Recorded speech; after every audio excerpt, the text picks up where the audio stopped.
Well, what can I say? You're hanging out late at night, you get bored, sit down and turn on the camera. Why not? You know? So I thought I would PHL Phil Imps, that's Phil, says, how's it going? What's going on, my man? I just thought I would jump on here. Like I said, not really doing anything. Just hanging out. Thought I'd get on here, hang out with you guys. And because I like hanging out with you guys. So, figure we'd hang out and see what is around the world. If always an opportunity to talk some guitar gear and ask some, answer some questions, see what people are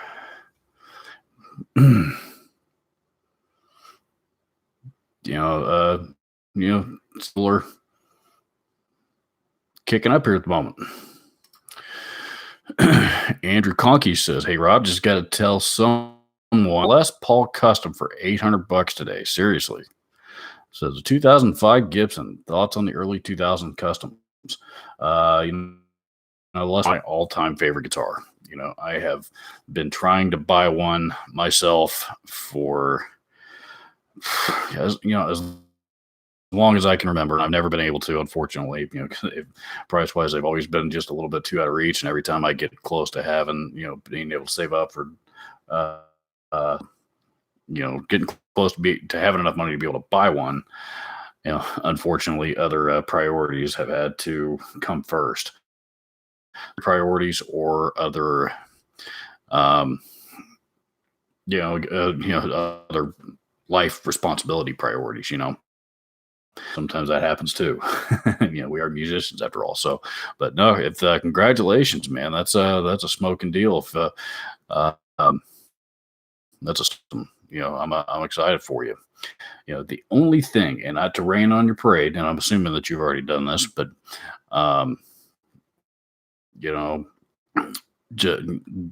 look it over and make sure it's legit, because and I only say that for protection purposes, because music store, that's good. Hopefully they've got some protection for you should you discover that it's not an authentic Gibson.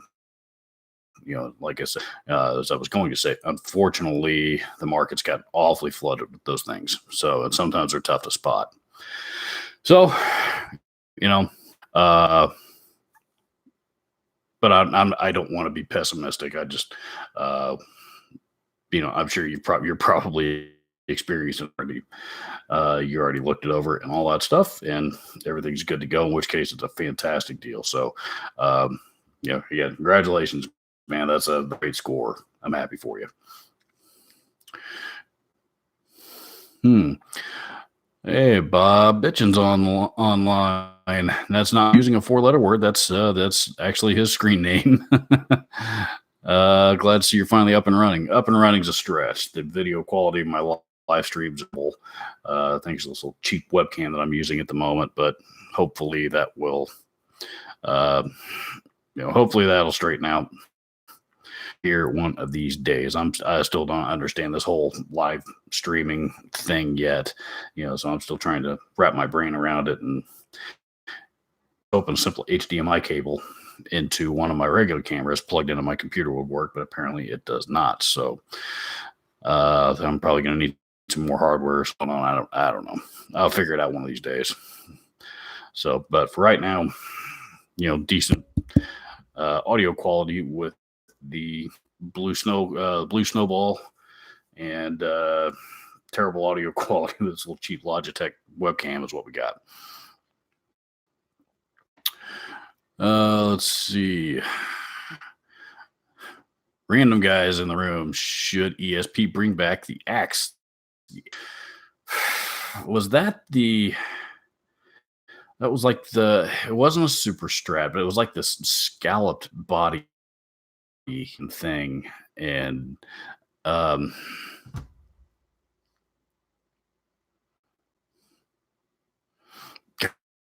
I don't describe it. It, it was like a double cutaway electric guitar kind of body, but like I said, it was this real scalloped, uh, uh, kind of evil, looking body. It was definitely a metal guitar. If is that the one that you're referring to? Um, it actually looks similar to oh, I know the one you're talking about. Um, oh man,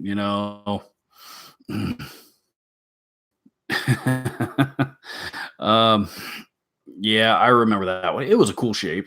It was a cool shape, but you're right. It was it was awfully close to what to a BC Rich shape, and it just kind of it just looked ripped off. You know, it just looked ripped off. So, yeah, so I mean, should they bring it back? I mean, I wouldn't be opposed to it. I don't think that it was probably their greatest seller in the world. You know, I mean, ESP they do strats and like Explorer types. That seems to be super strats. That is, I mean, that seems to be what their niche is. Let's see. Okay, I'm trolling here already. Um, anybody want to volunteer to moderate the chat for me?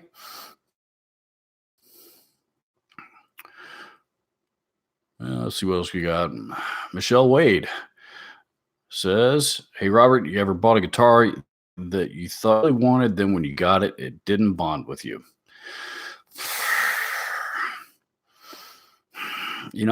I'm yeah, actually, I did.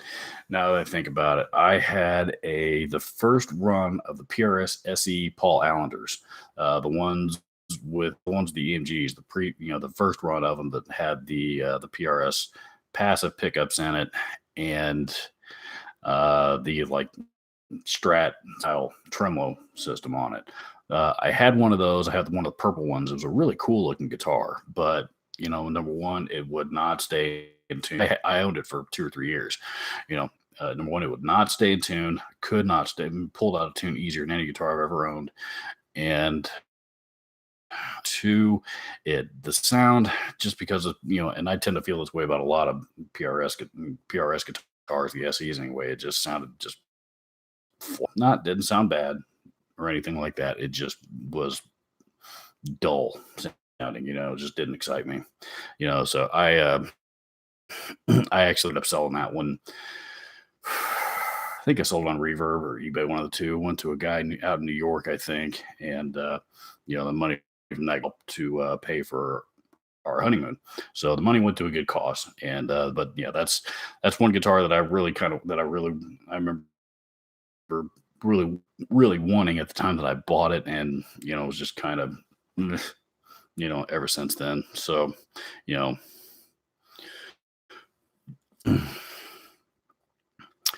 Let's see. Hey, Dave R's Guitars is here. What's up, Dave?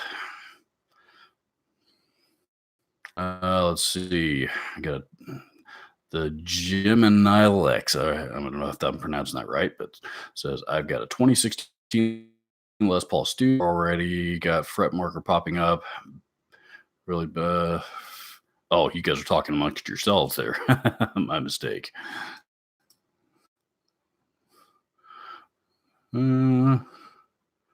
Let's see. James says he'll moderate. James 666. That is. James, you're in, buddy. This is the Joy US Dream, the Sir Riot. What do you recommend for around $50? I asked Ryan Bruce. He said go for the Joyo. Just want a second opinion. Understanding, I think the US Dream, I think, is basically a clone of the Sir Riot. My understanding, for $50 between the two, if those are your only two choice, the Sir Riot, that's your answer, because I don't think you can touch, or I'm sorry, the Joyo pedal, rather, that's your only answer. I don't think you can touch the Sir. $50. If you wanted to look at something else around the $50 range, I would highly recommend checking out the TC Electronic Dark Matter. I think those the price may have gone up on those slightly, but I'm sure you can find them on the used market for right in that price range. in there. But that's a really, really good pedal. Really, really good pedal. It's very inexpensive. I bought one. As a matter of fact, I demoed it on my channel. Come and check out that video. There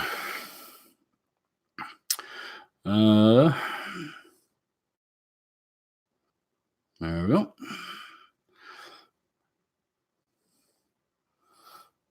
Let's see. And of course, Dave R's Guitars is offering to moderate.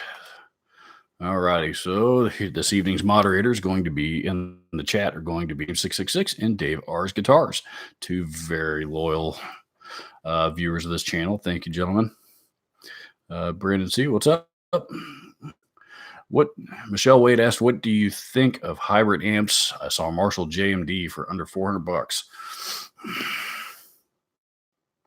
I've always been, I mean, the when you think of hybrid amps, two preamps, solid state power amp, more options out nowadays than there used to be. The ones that always seem to come to mind are the Marshall valve states, and as I always have, they've put out a few clunkers over the years, but overall, Marshall's legacy, most of their amplifiers has been fantastic. The valve states, I mean, whether they sound good or not, I think it depends on like run it through a good cabinet with good quality speakers in it, as opposed to something cheap and terrible sounding. The other thing which is by far the more important factor is who's playing it, because that makes all the difference. The ones that have gotten that have made them sound absolutely terrible, and I've heard a lot of other players that have used those amps that have made them sound absolutely best guitar players I've ever seen live. Was a guy named Johnny Major from the Cleveland area, and he was a buddy of my back in my store days. And they had played in bands together for years, and Johnny had been using for years and years and years an old, like the first run of the Marshall hybrid amplifiers, except his was backwards. His had the solid state preamp and the two power amp. But regardless, he's one of the best guitar players I've ever seen. Man, did that amplifier sound good. It was unbelievable. Let's see. Moving on down.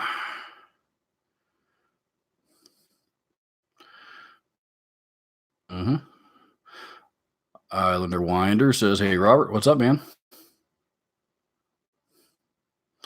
Bob bitch and said, "Down on your music, man. Do you want to sell it?" No, that problem has already been repaired. Thank you very much. I just recorded a video with it last night. It is back up and running as well as it always did. Let's see. Fender Champ. I thought the Fender Champ X, Dave's Guitars is responding to Michelle Wade. It said hybrids could be cool. Fender Champ X2s are pretty awesome amps for hybrids. I thought those were all too, believe it or not. I mean, maybe they may have cheated with diodes or something, but I thought those are two preamp and power amp. Could be. Andrew Conkey says, check out the PV Valve King and the Black Star HG40. Not bad options if you're looking for an inexpensive all tube option. Stephen Holt says, "Hey Robert, what's up, buddy? How are you?"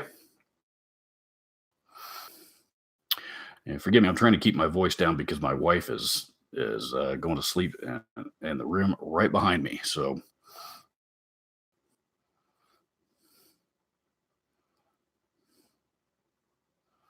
there's the power section, isn't it? Let's see. If you like how they sound, go for it. The only thing, keep together super high volume. Okay. All right, you guys are all offering up suggestions from Miss Wade. Pick Les Paul discussion you're having. Huh?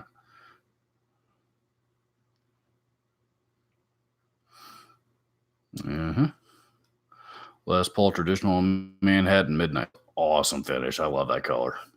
That is an awesome finish. One of the I saw another one of my old had a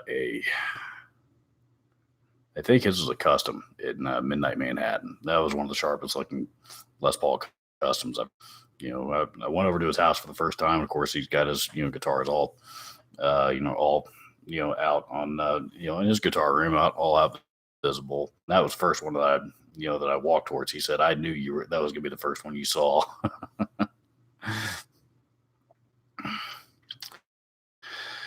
Let's see. Stephen Holt says, "I just got a Sterling Cutlass cheap, but the pickups are weak. What would be a good pickup upgrade?" Those are that's their latest strap model, if memory serves.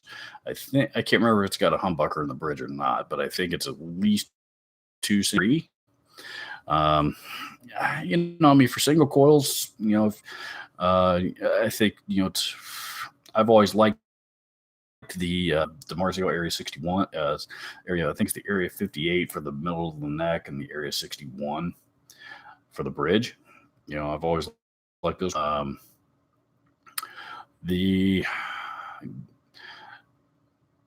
old, the old DiMarzio Ingve Malmsteen, he since went to Seymour Duncan. So the new Seymour Duncan YJM pickups are also great. Let's see, the Seymour Duncan.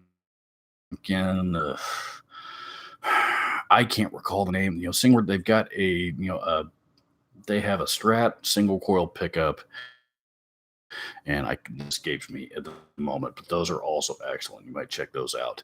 Let's say it's like the S500 or something like that. I can't recall what the model off the top of my head, but they're anything Seymour Duncan you're not going to go wrong with.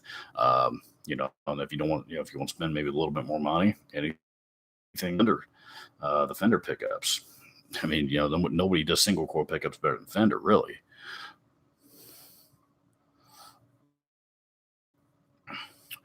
Let's see. Rings from LA.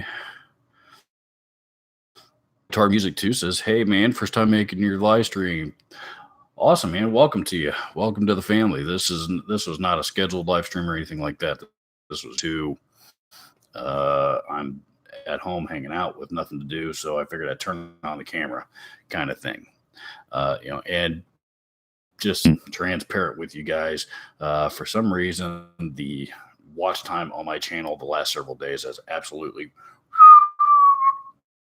so maybe if I can boost it with a live stream here and there, hopefully my my YouTube statistics will pick, because so I really want to do this time last year my channel was getting discovered pretty regularly and was really had a lot of traction, and for some reason here of this last summer, I don't know what happened, it hit a wall and it just died, and I haven't been able to gather the same traction again since. So I'm trying some different things, and live streaming is one of them.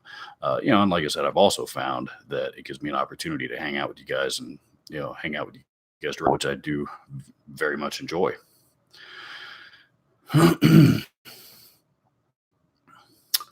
Let's see. Madrigal. I'm not sure how that's pronounced. Greetings from LA. How are you? Okay. James 666 is asking, "Are you using your Draco still?"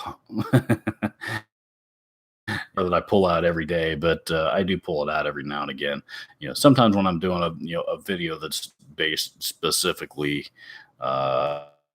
that's specifically geared towards metal genre, I'll pull that guitar, one of the other really pointy ones out.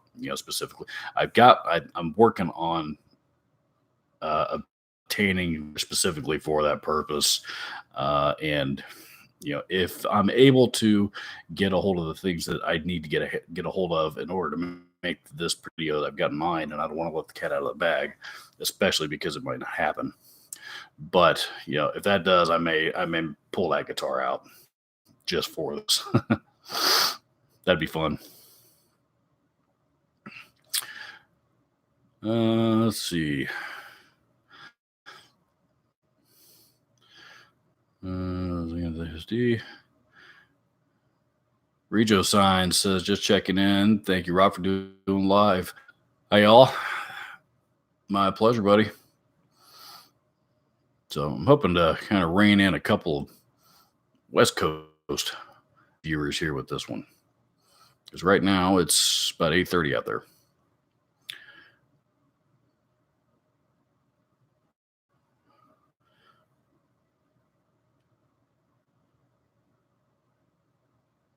I thought that thing was all tube. I thought it was. Thanks somebody for looking that up for me. Rejo Sign says, "Hey man, Boss Katana any good?" Oh yeah, absolutely. Pardon me. You know, the Boss Katana. Here's a fun fact for you. I was talking with one of the Boss guitar product reps about a year ago, and he was telling me about that amp as the Katanas had been out for about a year or so at that time. They've been out for a couple of years now. You know, he said that they had, Boss initially had just designed it and put it out in the market just so they had something in that space, something to compete with the Line 6 fighters and the the PV Vipers, the Fender Mustangs. Now the Marshall Codes are in there. They just put it in there just specifically to compete with, the modeling amp craze that's going on right now, and the modeling amp, and I'll get to that in a minute. But they just want something to compete in that market. All of a sudden, so they put out this new line of amps, and all of a sudden it took off on them, and it took their production forever to get caught up with their demand, and now they are the best-selling amp in that entire genre of amplifiers. They're outselling even the Line 6, the Line 6s and everything. I haven't sold the Line 6 in quite a while now. As everybody wants the Katanas, and they're not quite modeling amps. All of the different sounds on there are not what you would, all the different sounds are not really based on other amplifiers like a Marshall Plexi or a Fender Deluxe Reverb or stuff they're not really based on any of that stuff. They're just, they might be inspired by or something like that, not based on it. So that's why it's a lot of people don't really consider the Katanas to be a modeling amp. But I think also because of that, one thing that they do that all the other modeling amps out there do not do very well is take pedals. So, and that's also probably another reason why they sell so well. Long story short, do I think they're great amps? Absolutely. Pro level amps, is it going to sound like a Mesa Boogie Mark V John Petrucci signature? No. But the John Petrucci Mesa over $3,000, I think. The Katana's $500, depending on which, $300, $400, $500, depending on which one you buy. Yeah, now if you're looking for a solid state amp in that range, that'll take pedals real well and got all kinds of different sounds. Yeah, I wouldn't tell you. I wouldn't be afraid to buy it.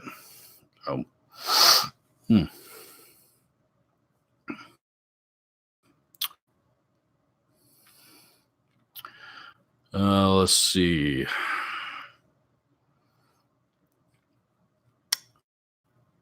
Michelle Wade says, "Have you played a Ventura 335?" I have not. Sounds like a 335. I'm not even familiar with Ventura, to be honest. An ES 335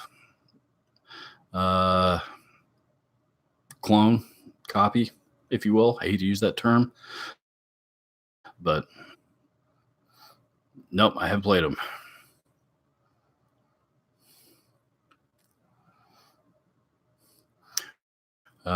Josiah says, "Are your thoughts on Trainer?" I've only played a few Trainer amps in my day, and the ones I have played are great amps. I know there's cult following, and they've been around forever. I'm not a diehard Trainer advocate get around. The ones I played, seem like fine amplifiers to me.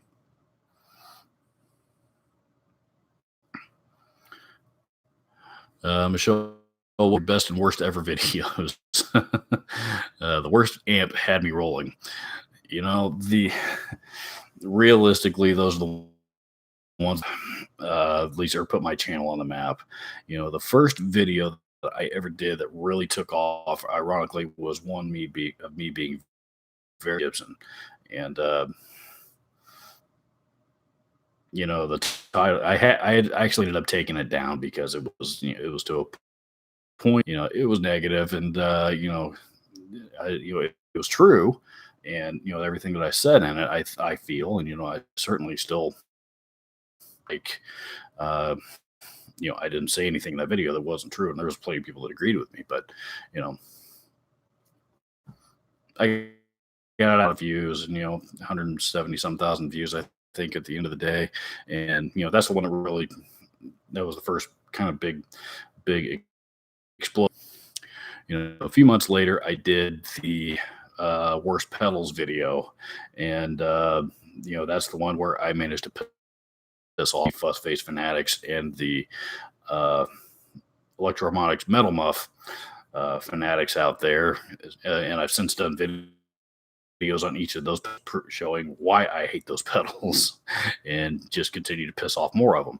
And honestly, the purposes behind those videos were strictly to pull some feathers, and for my own entertainment. But but I did the worst pedals video. Then the one that came after that was the guitars video, and that's the one that really took off more than any of them. That video's got more views than any other video on my channel. I'm out of ideas on on what to add to that series, because so there was I've done guitars, I've done amps, I've done pedals, I've done custom guitars, and I kind of got to be careful about how about doing those things too. There's some companies that I really do, even that appeared in those videos. I really do respect their product and what they do and what they've contributed to our world here. And I don't want to get on the bad side of too many of them. So there are several of them out there that will never ever consider working with me in any kind of marketing capacity at all, and Gibson's one of them. And Gibson, unfortunately, are the biggest. So, at least they wouldn't under the Henry regime. JC may feel a little bit differently, but um, with all these, so many other channels out there, that's so much bigger than mine. I'm pretty sure that they, right now, they would feel that they that I need them a lot more than they. And the truth, that's actually probably true.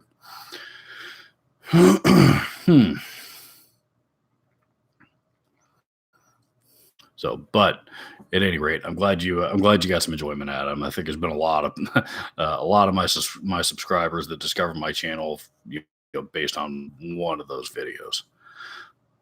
Okay, I'm a little far back in the chat here. Let me get caught up. Guitar Hack has jumped in and joined the soiree. Welcome to you.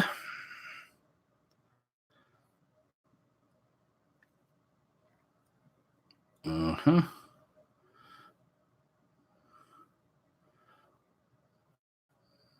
Uh-huh. Okay.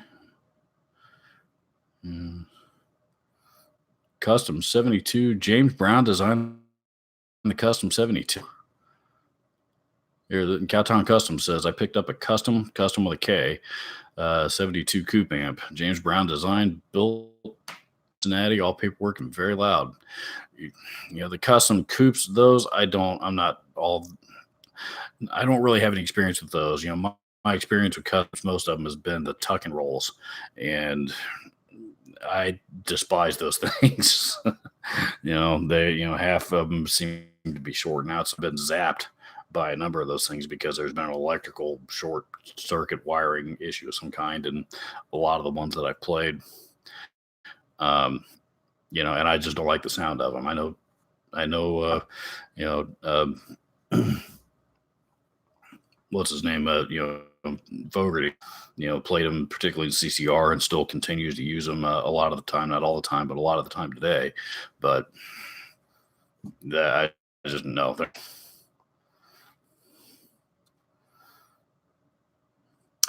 And Alan Scher has joined the soiree. What's up, buddy? How are you?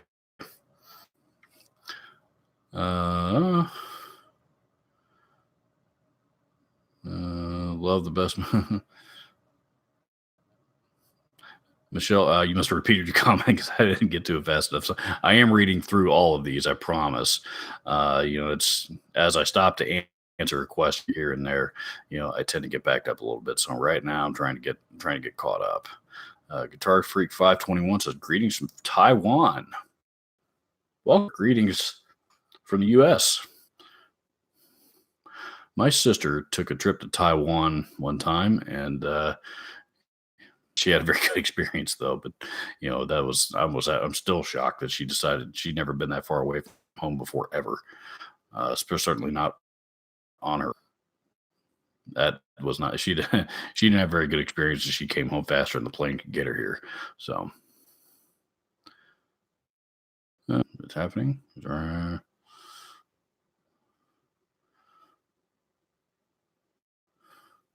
Alan says, "Are you more likely to run? If so, how many through the front?" I drive pedals. Distortion pedals are oftentimes phaser, and then of course wahs, tuners, volume pedals, boost, sometimes boosts.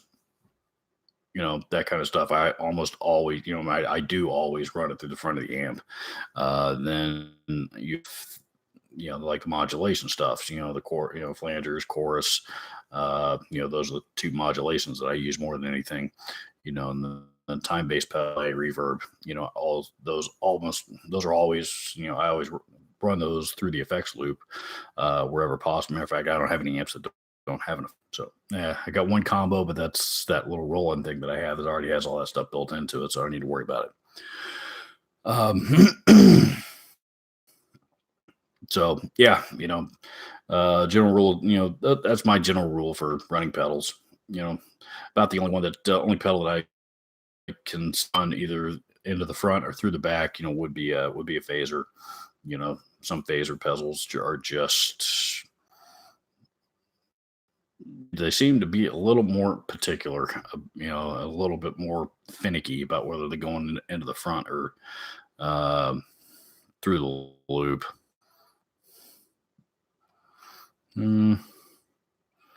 Regio signs.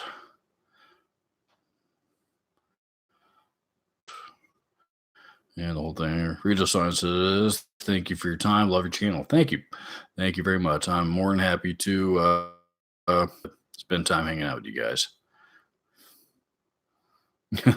Uh-oh. The G-Spot's in the house. That is Tony Ramsey's channel. He's poking some fun at me by calling me Rob because he knows I hate it. And by telling me that I love the metal muff. Yeah, sorry, there's not one usable tone in that pedal. I don't care what anybody says. That thing's total garbage. Yes, I've the Andertons video where they where Rob Chapman blindly picked that pedal out of all the rest, but I don't care. Most people aren't Rob. There's not one usable tone in that thing. Let's see.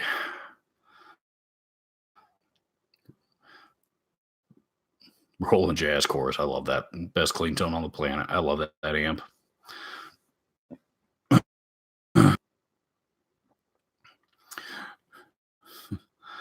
RGD signature metal muffin. I don't know. I think that video added electro harmonics to that same list that I mentioned that Gibson was on earlier. I don't friends electro harmonics right now because of that video. So money's money. That's what I'm trying to do is make money.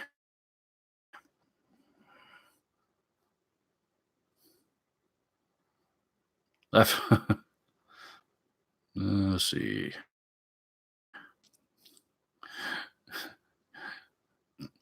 G Spot says, "Oh yes, I want the RGD signature metal muff. Get well, I'll turn into my signature version. How about that? I got a picture of it somewhere if you want to see what it looks like." Uh, Custom Coupe is a tube amp that BB King switched to. Hmm, interesting.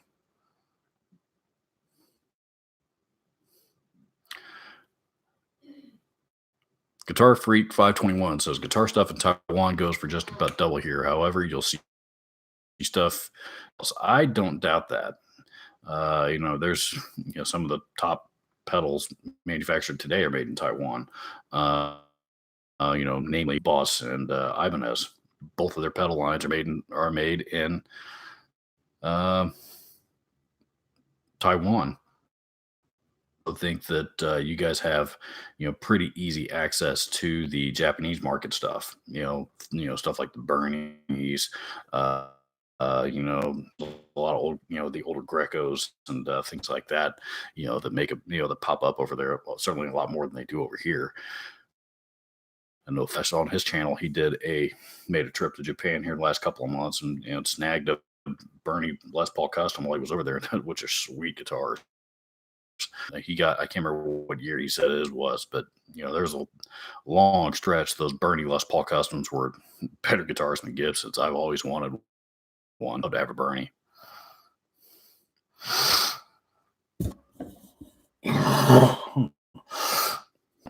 Pardon me, guys. Sin Schechter says, "What's up, Robert? What's up, buddy? How are you?"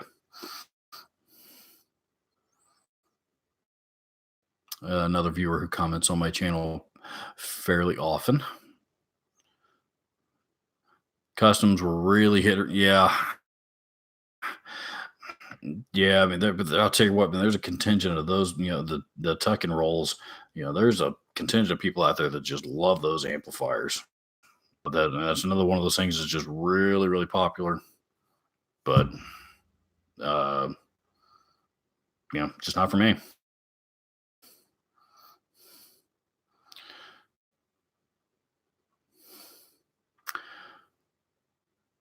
Taiwan is amazing. You should come over. Very safe, clean, and the nicest people you'll see on the planet.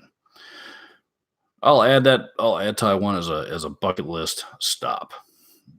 How about that? There's a lot of culture over there I would really, really like to experience. Mm. Thank you, buddy. I appreciate it.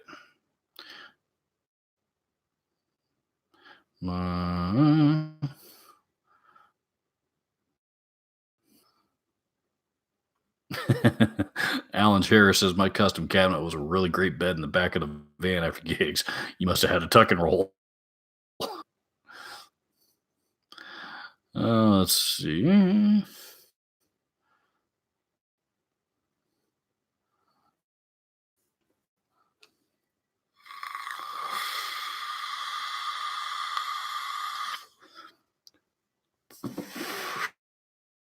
Be rude and hit my e-cig on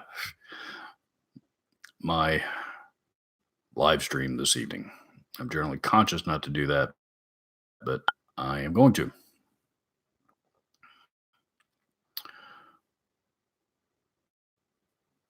Long time wheeled head banger. Long time no see from my end. Agreed. Welcome to the party. Oh, Alan's calling. Thanks, buddy.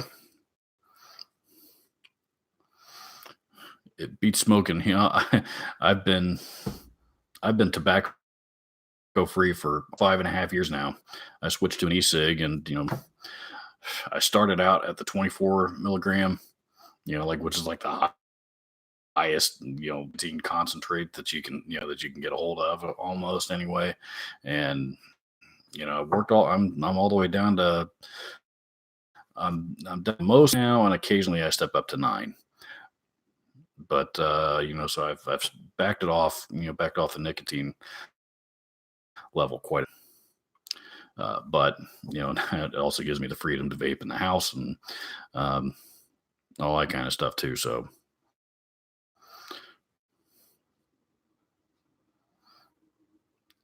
oh, Dennis Brielt joined the soiree as well. Buddy.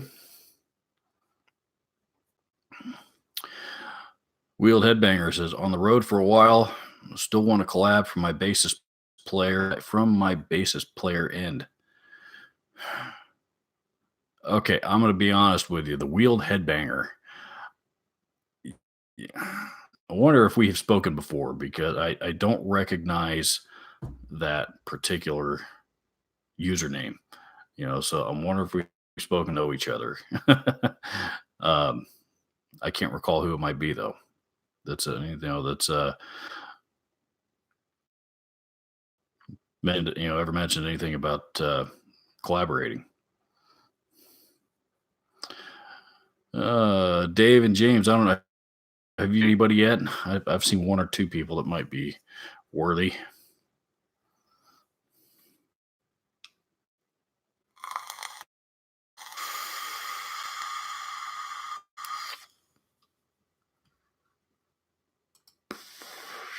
Let's go check out the live chat. See if I miss anything down there.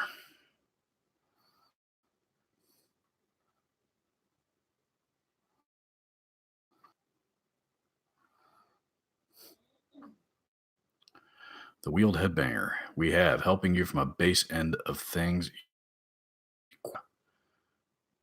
That's got to be Brett. That's got to be Brett. I don't.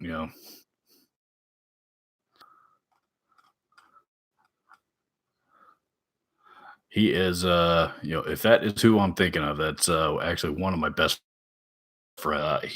Great bass player, and he and I played in bands together off and on for years now.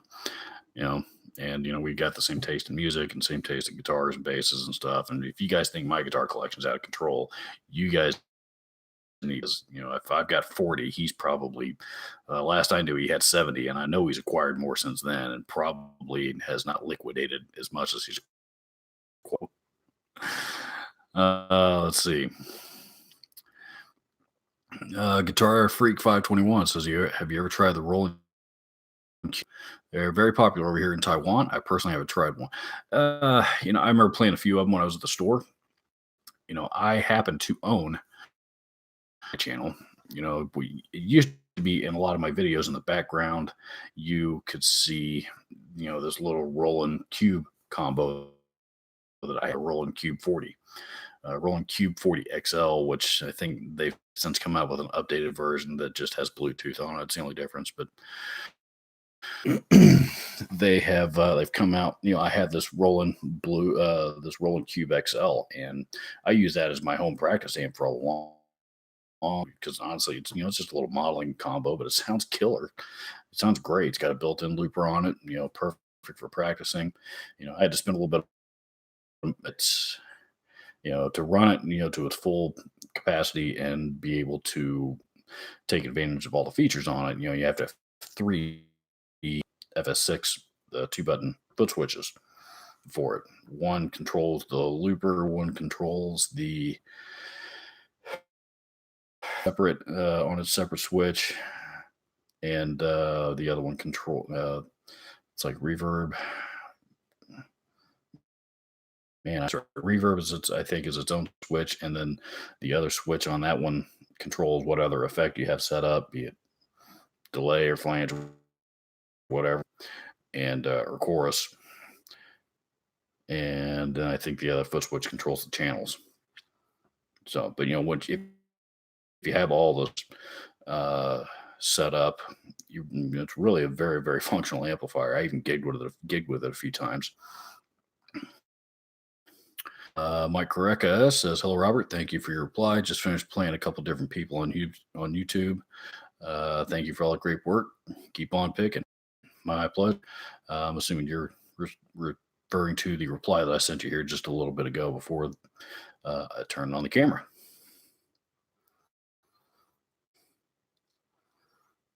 Hey, Jeff Parker's on board. What's up, buddy?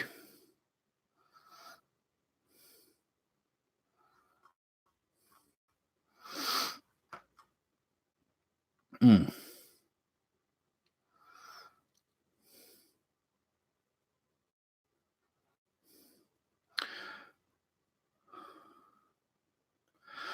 Brian Tracy says, "How guitar sa" I'm assuming that means that meant to how many guitar sales a month does it take for a store to be profitable in your opinion? Wow. You know, realistically, yeah, I mean, number one, it depends on on the size of the store. Depends on how much overhead they've got. Roll. You know, if it's a storefront, how much rent. How much they got to pay in rent and just standard expenses just to keep the building running, electricity and utilities, all that kind of you know factoring all that stuff in because that stuff's expensive. Like a small guitar shop in a storefront someplace, in our area, rent one of those places would be probably three, four, $5,000 a month. Um, so how much, by the time you get everything paid,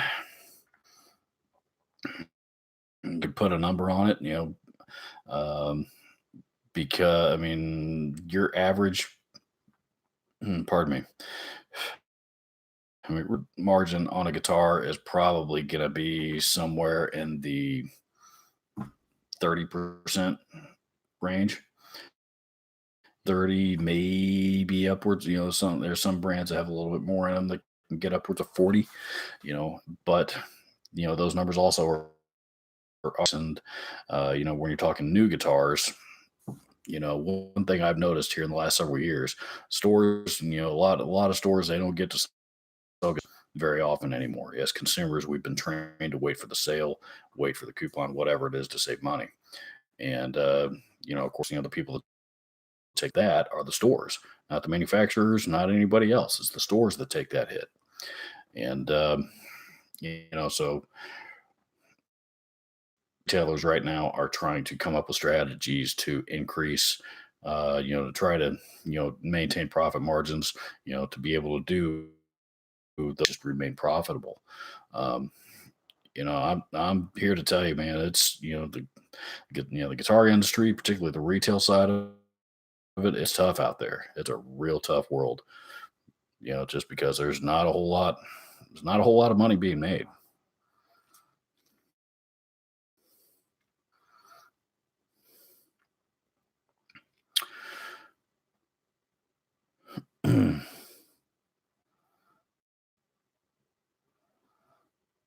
Mm, oh, okay, okay.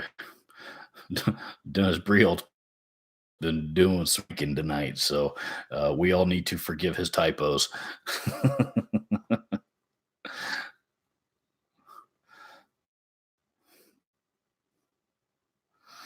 Got to sell more.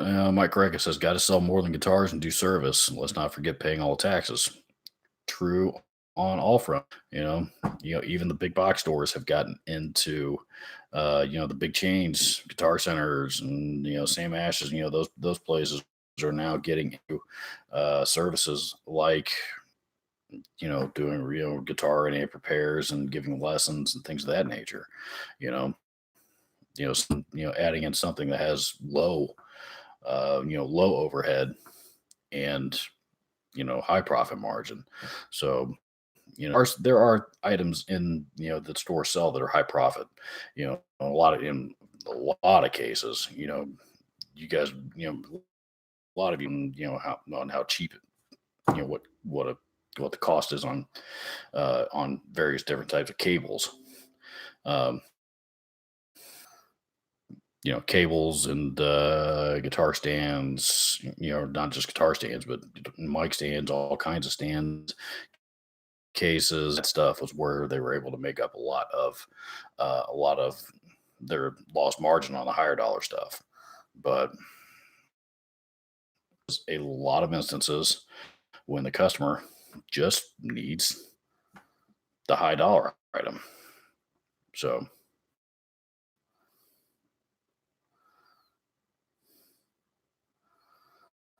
mm,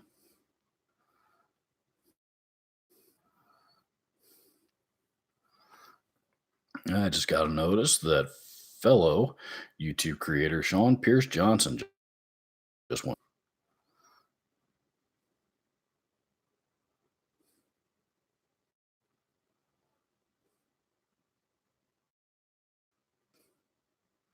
Yeah, James says my area guitar stores do not last long. Farmers and oil field workers ain't got the money for guitar.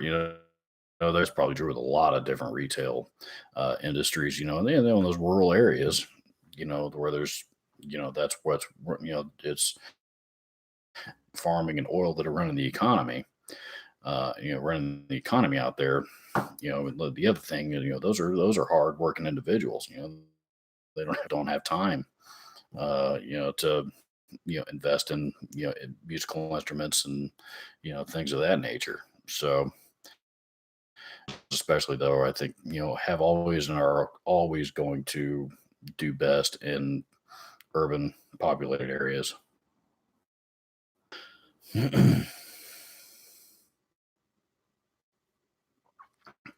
Jeff Parker says that's why we buy halal cables. Yes, we do. Thank you very much for bringing that up and for supporting my friend Robbie. He's worked real hard on that, and you guys actually have done a lot to support his venture. And he's I've spoken with him about it a couple of times. He's the video that I put up. I know that generated quite a bit of interest and even business from you guys. So thank you all for those. So Mike Reca says a lot of hello cables. He's got a few of them, I know.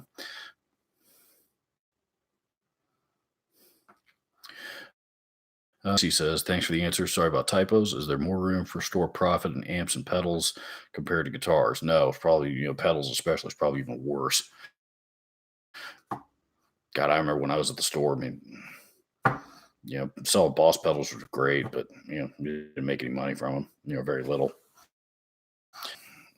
Just cost, and they're just high cost.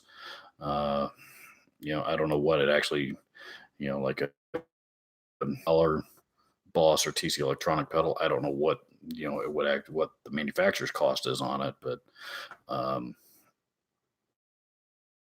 for the store, the stores that sell them, again, there's just not a lot of money to be made. Some amps are a little bit better, and again on the manufacturer.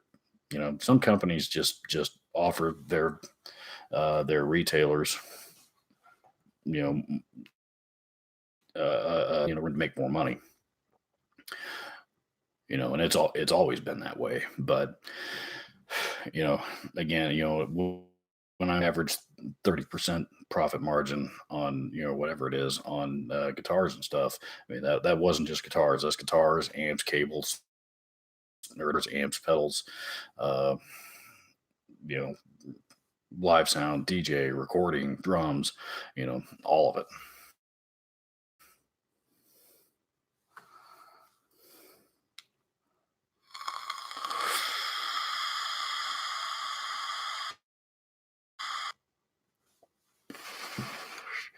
Oh, that's Jeff Parker says I got my snake. Works great. First gig was I had heard about that. He told me that he was building a snake. He said first gig was Saturday night. This coming Saturday or this past Saturday? Yeah, I'm sure. I mean, Robbie does a great job. I'm sure it works great, but uh, he worked real hard on that one. But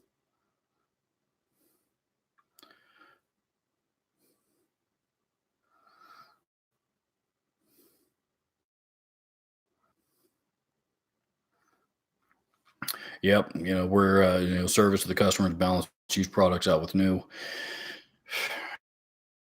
Tough right now. It's been tough for a while too. Because now all of a sudden, what I've noticed in the last 2 or 3 years, all of a sudden now all of a sudden thinks their used gear is gold, and nobody seems to check completed listings on eBay to see what these things actually sell for. Individuals most of their initial investment for what they paid for it new, which drives me crazy. But I mean, I've done good deals on used gear anymore as well.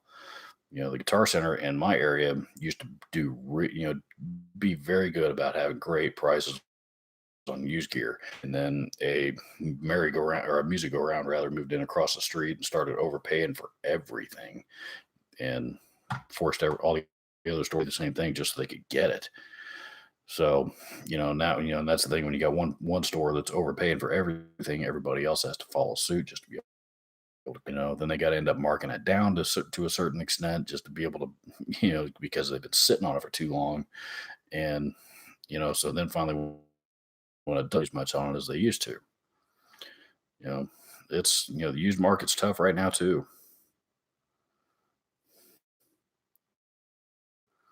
Okay, Jeff says that this coming Saturday. Hooked everything up, tested out, works awesome. Definitely gonna be great on stage. Awesome, man. I hope you have a great gig with it. And so, like I said, I know Robbie worked real hard on that one. He was excited to get that, to receive that order. You know.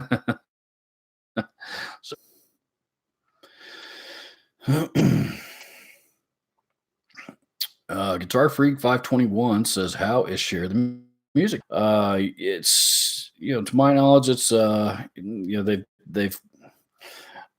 they have. I mean, they're still going. It's still running, just like it always has. Um, I had to back off on how much I was promoting it. For a couple of reasons. One, um, the plug that I had at the end of most of my videos for Share the Music. I ran that for probably a year and a half, to the point that, all my main viewership, you guys have all seen that thing a zillion times now. Now, it's not telling any of you anything new, and it's forcing you guys to click off the video. Sometimes, some of you, would sit through it anyway, even though you've seen it a zillion times. Um, but even people that aren't subscribers, that would just happen to be checking out a video because it ran across their path, they get to that point and then they click off of it. And right now, viewer retention is a big focus on the part of YouTube. And what I mean by that is, I think, they want to see channels have an average of retain 60% of the length of the video. And that combined, I had to take it out, to take out the promotion, the plug for them at the end, because it was hurting that particular statistic. And and that, I think that may have been one reason why my channel was taking a dive in the last 6 months. Um, so I had to take that part of it out, for that reason. And the other reason, like I said, it was just people are bored with it. So, but I do still keep the, in association with Share the Music, um, title screen at the front, and of course all their links and stuff are still down in the description of all my videos. And that, that likely to change. I mean, I still support them as much as I always did. And then, like I said, they're still going. And I did talk to Josh, the CEO, before I decided to adding that into my videos, and just to tell him what I was up against my channel. And, his, as gracious as he always is, what he said was, "You have done more for Share the Music than anybody could have ever asked." So, um, it didn't bother him. So I know he's, they've got some, he and his family have some things going on right now that are taking up a lot of their time and a lot of their focus. That I'm not going to go into details because um, it's their family. But it's they've obviously been focusing on that stuff. But like I said, Share the Music. It's still going. It's like it always has. Hmm.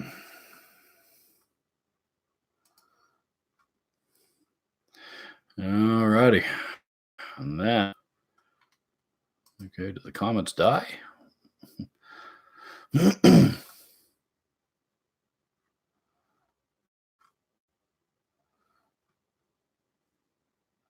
Yours. Uh,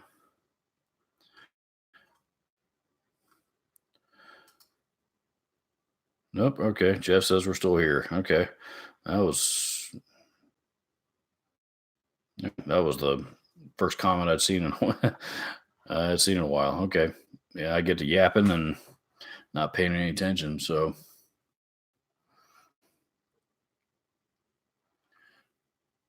hmm.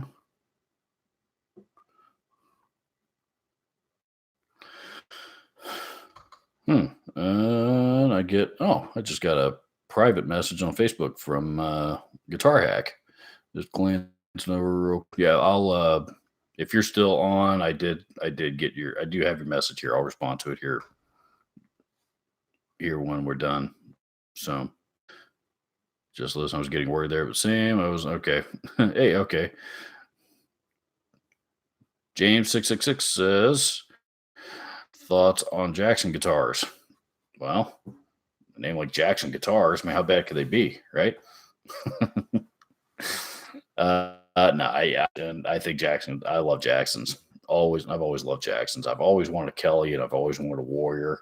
Matter of fact, that the Ibanez Zyphos that I have, which is Ibanez's version of the Warrior body shape. The reason why I bought that is because I'd always wanted a Warrior so bad, and lo and behold, here comes this Ibanez in my lap one day, so I took it, and yeah, but I still have always wanted a neck through Warrior, and a neck through Kelly, the soloists. Love the Dinkies. Um, yeah, Ivan, Jackson. You I particularly love the old made models. Another one that they used to do that I've always wanted is the DK, the older made in Japan 2Ms, the Dinkies that have the Duncan and it's got the Duncan JB and Jackson has always used the J. When they use Duncan pickups, they always use the JB and the bridge and the 59 in the neck. But that particular one, I think, heck, it doesn't matter anyway. Regardless, it's a great guitar. I've always wanted those in Erie Death Swirl, either the Erie Death Swirl or the Crimson Swirl.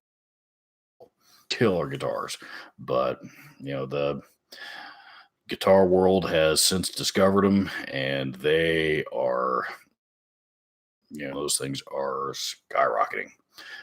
Used to be able to buy those things all day long for $300, and I had several opportunities to do it, and I kept passing them. I thought I'd come across another one, then all of a sudden now they're selling for twice that. Oh well, one day. Dave R's Guitar says, so anything on the radar, Robert? Well, I mentioned this earlier. I am working on wire. Certain couple pieces of gear for a video idea that I have.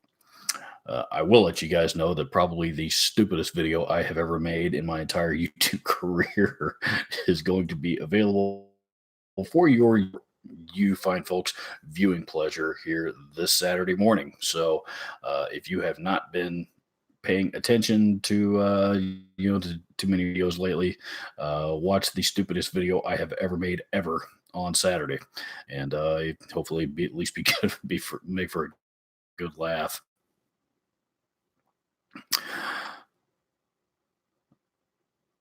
Let's see. Yeah, I like the Adrian's. Jeff Parker says I like Jackson guitars, decent shredders. Have the Adrian Smith and soloist. The I like the Adrian Smith quite a bit. That's kind of it's a Jackson with the Fender headstock thing on it, and they came out with an import version about 7, 8 years or so ago. I think it was. Only sold for like 500 bucks, 499. I remember selling the first one that we got in at the store, and several others after that for 500 bucks. Man, it was a great guitar. Breakups were kind of, I think they were imports something or others. They weren't the Duncans that Adrian Smith actually uses, but still even import pickups, they sounded great. The only thing Jackson that I don't like is the lower end, more the entry level. What do they call the J series? think it's the J series ones. I can't remember, but like the $300 and I have not been all that impressed with those guitars. Um, and a lot of the one, the JS32 series. Thank you. The other ones, like a lot of the really, the like the middle, what would be considered the middle of the road ones that used to be made in Japan. They production on all those to Mexico, which I'm assuming is the same factory that the Fenders are made in, seeing as Jackson's owned by Fender. The quality of those guitars is really really good. I just, you know, they were more valuable when they were coming out of Japan. And I just felt like uh, um, I don't know if the craftsmanship of the Japanese ones was any better, but the I, I don't know. It it it breaks my when I see companies pulling out of guitar companies anyway, moving their production out of Japan and or to other parts of the world and pulling out to go to China and things like that. So but that's the world we live in. That's the economy that we live in. It is.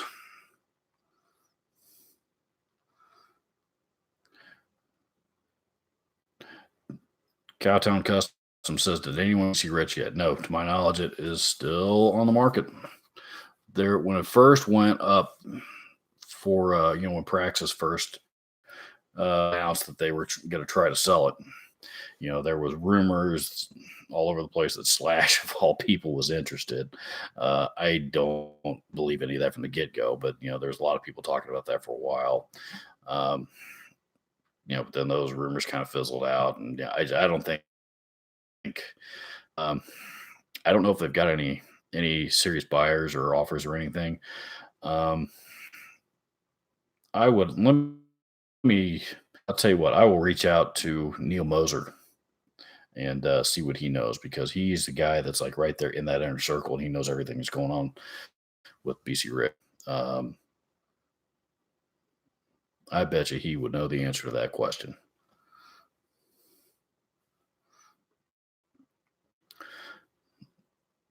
Dave R's Guitar says, I'm kind of eyeballing the Kramer SM1 that we're showing at NAM. Oh, new Kramers look sharp, man. They look really, really sharp. I hope, I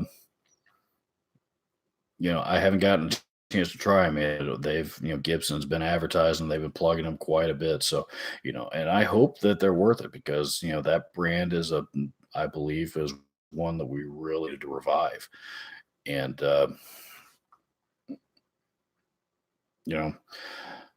they of course, were synonymous with, God, they made so many great guitars in the '80s. I've still got my '84 Kramer Focus, and it's fantastic. Kramers were awesome guitars. Everybody wanted a Kramer back in the '80s. Gibson got a hold of it and put out a couple of cheap models here a few years back, and to be honest, basically just let whatever was left of the brand at that point, they basically just let it die almost. And now they're actually resurrecting it and putting some money, putting some effort into them. That they whose attention they now have, including mine. I haven't played with them, but good things. So I heard it, meaning BC Rich, was bought very recently, like within the last couple of weeks. Really? Well, I guess the question is going to be who bought them, and if it was another guitar company that bought them, the next question is going to be what they intend to do with them. And by that, are they going to continue the brand or are they going to, that seems to be a popular trend. You buy out another guitar brand and basically let it die a slow, miserable death. Take all that brand's guitars out of stores and put your brand in. Basically it's buying more guitar slots on it. Fender did that with Guild when they acquired Guild back in the early 2000s, I think, or late 90s, early 2000s, whatever it was. And then Cordoba bought Guild back in, I think, 2014. I think Cordoba bought Guild 14, I believe, and revived it. So, and now we got our old great Guild acoustics and stuff back, and made some of the best, best 12 strings on the planet. Tone King mentioned BC Rich being bought on one of his things. Never disclosed who bought it. Well, I can't be far along. I mean, if somebody bought it, I mean, they're not going to keep that bottled up for too long. One thing I will say about BC Reds, they've got a real loyal, and I'm one of them, a real tight, real loyal customer base that swear by those guitars. Like I said, I'm one of those guys. I love the brand, and I have it was, it broke my heart when Praxis took it over and just drove it straight into the ground. Because it really prior to that, I mean, what the product putting out were fantastic. Even they had still had some high end imports coming out of Korea. Even the Chinese made stuff uh, were great quality. They were doing it right. Guitar Freak 521 says, "Have you ever heard of the brand Hurricane?" I am not familiar with that brand.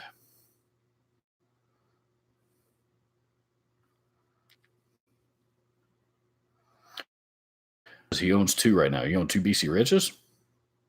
Really?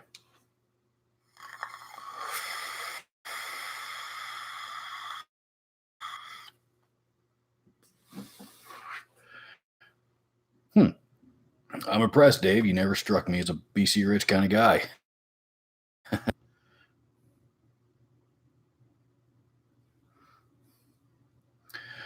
Oh man, I did sell.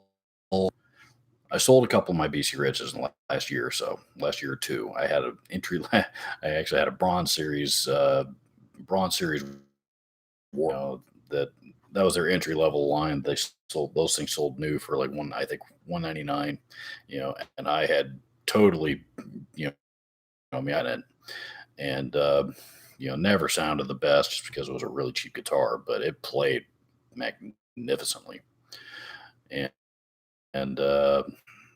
but I didn't play it anymore. And it was just, it was, it just didn't feel right having that, that entry level guitar hanging on my wall right next to all my guns and, all that kind of stuff. So, and I didn't, like I said, I didn't play it anymore. So I got rid of it. And I had a BC Rich, I think it was, no, I'm sorry, it was an 80s. It was an 80s model. Class X, no, or the pre Class X, I guess it would have been. Platinum Series ST bass, import ST bass. It sounded okay. I bought it, and because when I play bass, in the instance that the rare occasion I need a 5 string, I cheat and string up a 40, and so that was what I called my 4-string 5-string bass, and I haven't needed a 5-string in years. So on the bubble in one of the BC Rich groups, and it now, at least last I knew, belonged to another BC in the Philadelphia area. So, but I still have all the regular, which I need to work on the electronics. I still have still got my Mockingbird, my Evil Edge SE Mockingbird. I don't play that one much anymore. I do have my Mockingbird Special. I do play that one. I've got my ASM Pro guitar. It's one of the best necks that I own. I've got my acrylic Warlock. Believe it, despite the weight, that's actually the best playing guitar that I own. Tony set that one up magnificently, and I don't know what he did. I haven't had to touch that thing in like 3 years. Also did the day, last time he tweaked a wrench on it. My Draco V, which several of you have asked about, and seems like I'm forgetting one. Oh yeah, my Joey Jordison. I got Joey Jordison Warlock. I need to pull that one down, play it a little bit more. It needs a little bit of setup work, but that's a cool guitar. I bought that one actually. I always really liked that guitar, but it was actually the blood paint job on it was actually that caught my wife's attention. She thought that was like uber cool. She wanted me to buy it. So a good deal came along on it. and I now own it. Ever see George Lynch with a BC Rich gunslinger? Oh, I've seen photos. I mean, George Lynch always, of course, has always been synonymous with the ESPs. I mean, he's been an ESP player since the '80s. I saw him in a live video sometime last year. He was actually playing Les Pauls. And of course now he's got his own guitar brand. I don't know if he's playing those over ESP anymore. But the actual George Lynch guitar brand, those things are ungodly expensive. I don't think I've ever seen one cheaper than $3,000. It seems like I've seen a photo or two of him with with a gunslinger. The gunslinger his alley. That's the kind of thing he would play.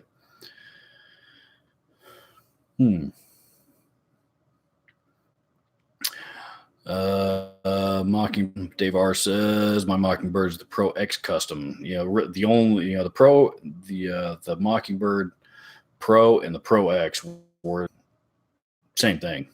Actually, the exact same guitar. The Pro X, the only difference was the X had the transparent finish, which is usually either a flame or a quilt at the top of some kind. But that was the finish. Really, was the only difference between those guitars. Means that that's also the 3 pickup version. That's really cool, especially if you've got it a trans red. Mine still has the stock pickups in it. I really like the stock pickups. The Rockfield, and I think Rockfield's out of business now, but those old Rockfield pickups are fantastic.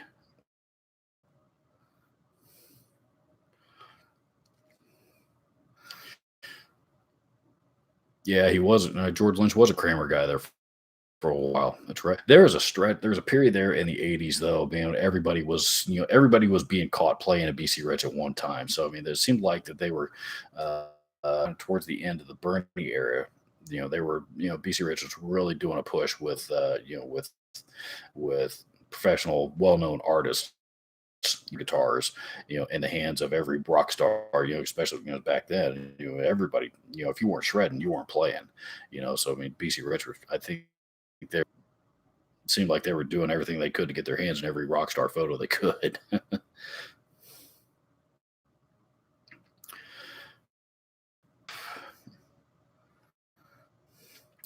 Yeah, the NJ neck throughs, those are if I were going to buy it now, I would be buying an NJ neck through Beast. That's the one I've always wanted, but that never pop up. Or they rarely do anyway. They rarely pop up used, and when they do, now they're going for $700-800 on the used market.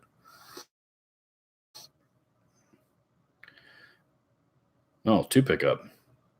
FR. Oh, you get the Floyd Rose. Okay. BC Rich branded Acton. You may have to send me a picture of that one. I'm not sure I've seen it. I may not know what you're talking about. Yeah, Tim Jenkins has joined the soiree. What's up, Tim? Not a whole lot on here. We're just yapping about BC Rich guitars for the most part. Said I have an NJ neck through bass. I do too, actually. The bass that you guys most recently, I think, in the Wampler Pinnacle video. The videos here recently when I've been doing videos where I'm actually trying to do a full track demo, with guitars and bass and drums. The only bass that I own now is my NJ, my old, I think it's a 78. Neck through NJ series neck through Eagle bass. Love that bass. That bass will always be with me. My good friend Brett earlier, and I haven't seen him in the thread in a while, so he may have taken off. But when I mentioned him, I bought it from him and he's tried to buy it back from me several times. I won't come off of it. Love that bass too much. Really, it's as nice as any of the custom shops, USA custom shop stuff I've ever played.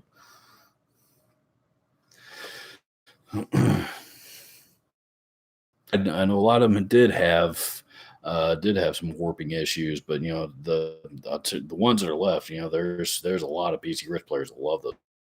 As in the BC Rich forums that have one guy was coming at me about every other week. He was trying to sell me, he was wanting to cheap BC Rich bolt on something or others, for this base. And I was, so I'll give you this Platinum Series Warlock and this Class Act Series, Mockingbird with bolt on neck and, this other guitar, for, all for that base. We should have a deal, right? We have a deal, yes. And no.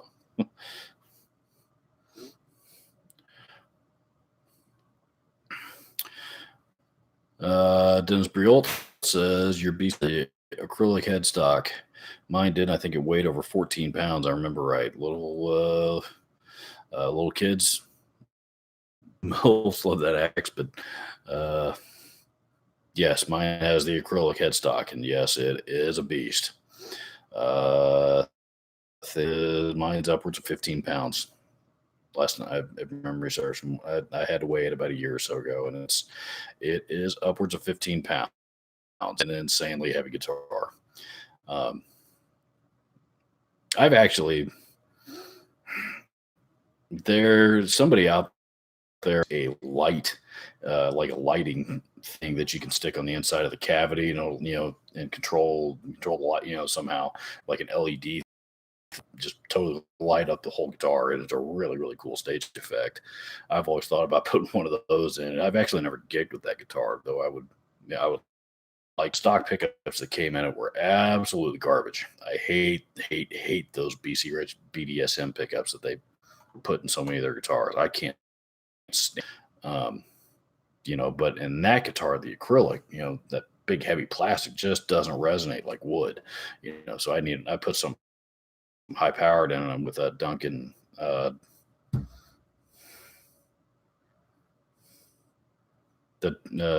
blackouts, Seymour outs, and it screams now.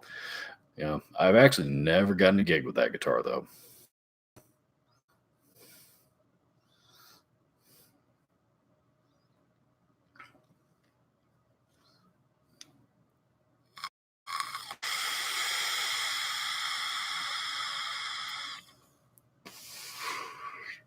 Yeah, I've played a lot of those. I played a lot of those real heavy 70s, and actually a lot of the Les Pauls in the 80s were really heavy. I played a lot of those guitars. But you're right, those acrylic BC Riches are, I mean, that's an entirely different category of heavy guitar. I mean, the real heavy Gibsons, I mean, they don't hold a candle to those BC Rich acrylics. Like the only guitar I have ever held, ever picked up that was heavier than the BC Rich acrylic was an old. Who was famous for making those old like, is it Dan Armstrong? I happened to see one of those at a guitar show. I think it was Dan Armstrong or something like that. But I happened to see one of those things. That thing was probably 16 or 17 pounds. It was insane. You got to eat your Wheaties before you go picking that thing up. Yep, double cut. That's the one. That's the one. Heaviest guitar is a Hammer Explorer copy. Yeah, I've seen some boat anchors. Brand of the Metal Necks. Those are Kramer's. Those were Kramer guitars. Kramer, the one, or they were aluminum. The aluminum. They're mostly on their bases, I think. They may have had some guitars too, but I've seen more of the bases than any of. But that was Kramer that did those. Parker did aluminum necks too. I didn't know that. I've never seen a heavy Parker guitar. Man, Parker guitar. I want to hate so much because they're the ugliest things I've ever seen ever. But like this, particularly the really high end, like the Parker fly the neck through models, man, those things play and sound great. Those things play and sound awesome. I want to hate them just because they're uglier than hell, but man, they perform marvelously.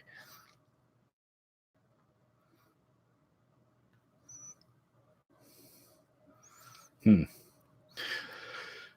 You know, I don't know if they, may have been. I'm not a Parker aficionado, so I mean, I couldn't tell you the specs on a lot of their guitars. I know Vernon Reed played them. Uh, Vernon's pretty awesome. So, oh wow, 126 hour 26 that is. Almost after 12:30 in my neck of the woods. Fellas, I am going to call it a night because it is time for me to go hit the rack and get some Z's. So, thank you all very much for coming and hanging out with me here this evening. Um, Now, one more question. Tim Jenkins 502. What's the one guitar you got rid of that you regret? I don't think I've ever gotten rid of a guitar that I regret getting rid of. Um, Never have. Every guitar that I've had that I have sold, I don't miss at all. And if I sold it, I was never in love with it to begin. The only guitar sob story that I have was when I was growing up. Of course, I'm more that I've always credited James Hetfield as being my biggest inspiration to want to learn, biggest inspiration for, learning to play the guitar. And, while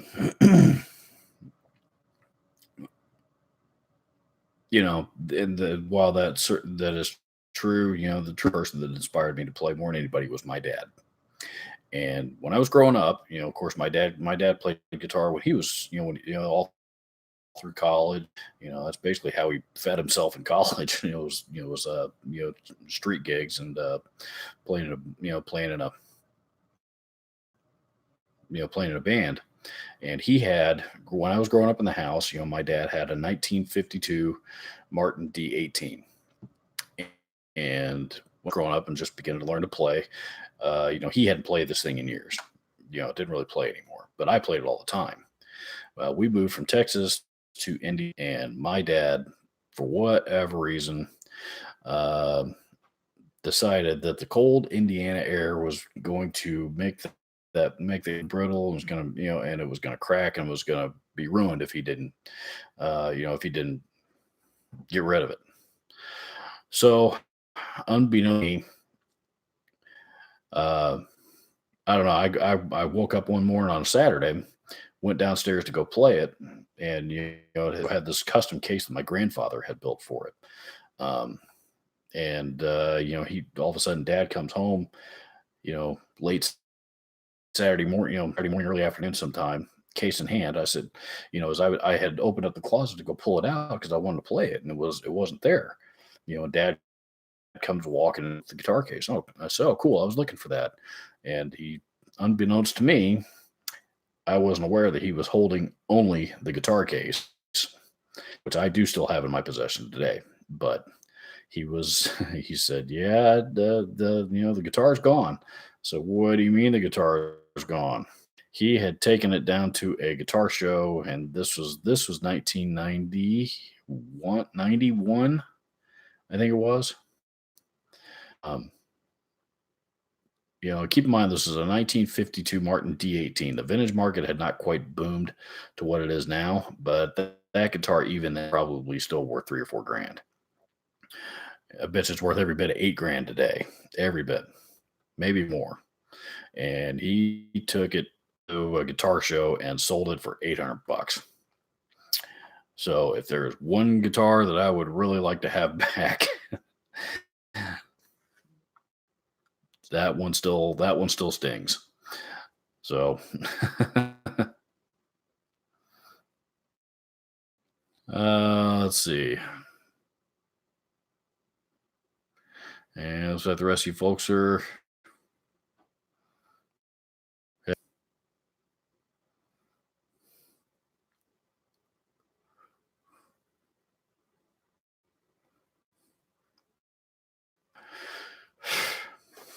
Alrighty. Signing off. Thanks for hanging, guys. Take care.